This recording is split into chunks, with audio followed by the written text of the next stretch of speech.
So the base and the foundation of this mini course on how to make transitions for Final Cut Pro is Motion, right? So all you have to do is download Motion. Once you have downloaded Motion, you have to open it. Once you open Motion, you're going to see all these options such as effects, transitions, titles, etc. For this course, we're going to learn transitions only. So click on transitions, and then in the right hand panel, you have to choose the resolution.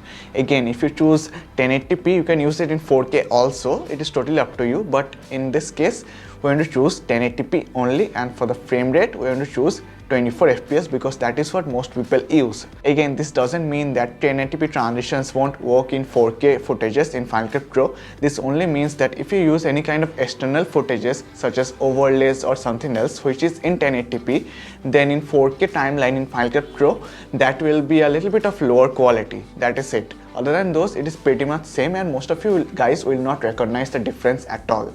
That is what it matters. So in this case, we're going to take 1080p, but you guys can choose 4K as well. It is totally up to you. Once you have chosen your resolution, your frame rate, you have to choose the duration of your transition. Transitions between 2 seconds, 1 second is good enough. So I'm going to choose 2 seconds, and then after that, click on open.